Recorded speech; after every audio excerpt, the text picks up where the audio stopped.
भाई से 5 बातें कभी नहीं छुपानी चाहिए, चाहे भाई कितना भी दुश्मन क्यों न हो। भगवान विष्णु और गरुड़ संवाद महाकथा जाने कौन सी है, वह 5 बातें दर्शकों ध्यान दें। इस कथा को अधूरा न छोड़ें। आधा अधूरा सुनना पाप का कारण बताया गया है। जो व्यक्ति इस कथा को अंत तक सुनता है उसे भगवान विष्णु का आशीर्वाद प्राप्त होता है। इसलिए इस कथा को अंत तक जरूर सुनें और हर भाई तक यह संदेश पहुंचाएं। बैकुंठ धाम में उस दिन गरुड़ देव ने विष्णु भगवान के चरणों में प्रणाम किया और बोले, प्रभु, जब मैं पृथ्वी लोक गया था वहां देखा कि अब भाई भाई में प्रेम नहीं रहा।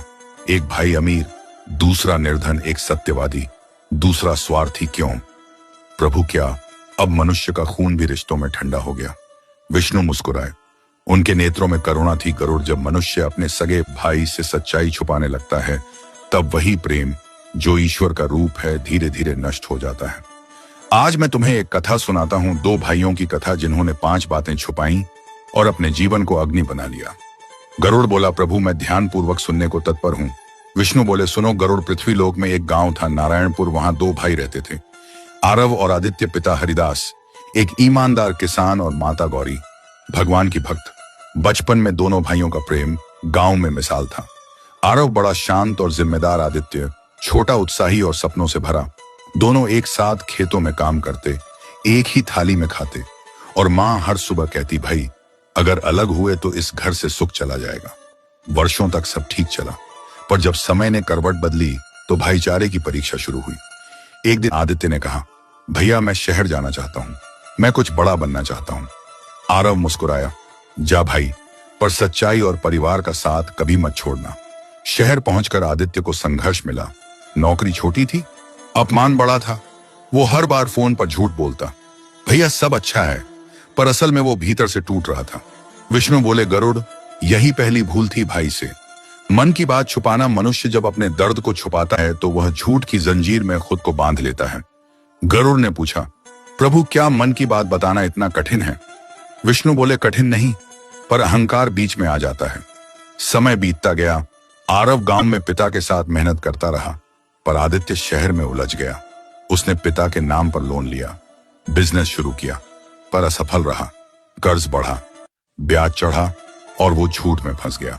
हर बार कहता सब ठीक है। भैया, एक दिन बैंक का नोटिस घर पहुंचा। मां ने पढ़ा और बेहोश हो गई। आरव शहर पहुंचा, आदित्य के दरवाजे पर गया। कहा, भाई तूने बताया क्यों नहीं? आदित्य बोला, भैया मैं सब संभाल लूंगा। विष्णु बोले, गरुड़, यही दूसरी भूल थी, धन और जिम्मेदारी छुपाना। धन जब झूठ में लिपटता है तो विश्वास टूटता है और परिवार बिखर जाता है। गरुड़ बोला, प्रभु क्या इतना खतरनाक है? विष्णु बोले, धन नहीं, उसका छुपाव खतरनाक है। धीरे धीरे आदित्य अपराधबोध से भर गया। आरव से दूरी बढ़ गई। अब दोनों के बीच सन्नाटा था। कभी जो हंसी थी वहां अब शब्द भी कांपते थे। एक दिन आदित्य को सीने में दर्द हुआ। वो अकेला कमरे में गिर पड़ा। 3 दिन तक किसी ने हाल नहीं पूछा। जब अस्पताल से फोन आया तो आरव सब कुछ छोड़कर दौड़ा आया।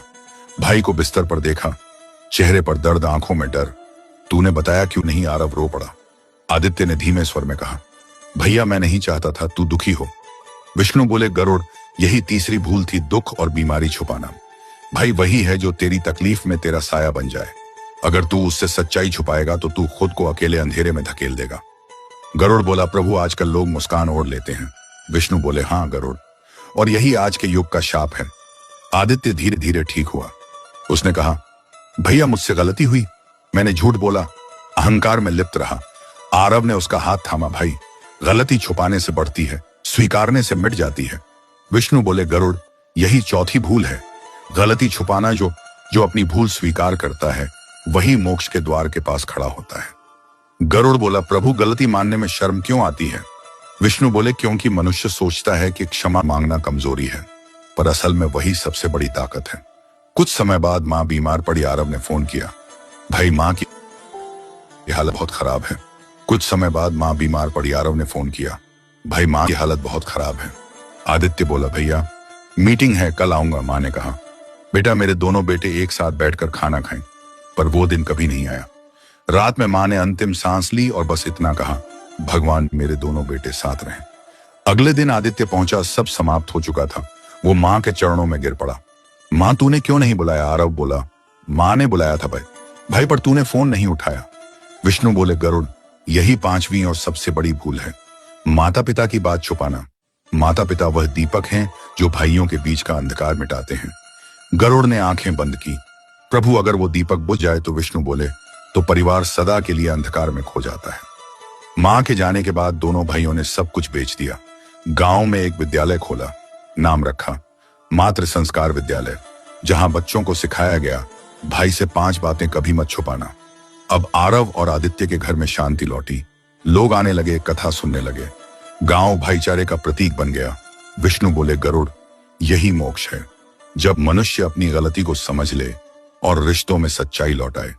गरुड़ बोला, प्रभु अब समझ आया, भाई कोई शरीर नहीं, आत्मा का आईना है। विष्णु मुस्कुराए, सही कहा गरुड़, जहां भाइयों में प्रेम है वहीं मैं स्वयं निवास करता हूं। फिर बोले, गरुड़, यह संदेश मानवों तक पहुंचा दो, भाई से 5 बातें कभी मत छुपाना। मन की सच्चाई, धन का हाल, दुख की पीड़ा, अपनी गलती और मां पिता की स्थिति, जो ऐसा करेगा उसके घर में शांति और समृद्धि बनी रहेगी। गरुड़ ने प्रणाम किया, प्रभु मैं यह कथा मानव जगत में फैलाऊंगा ताकि हर भाई अपने भाई में विष्णु का अंश देखे। विष्णु मुस्कुराए, कमल की पंखुड़ियां झरने लगी, आकाश से स्वर गूंजा, यत्र भ्रातृ स्नेह वसति तत्र नारायण। स्वयं जहां भाइयों में प्रेम है वहां स्वयं विष्णु निवास करते हैं।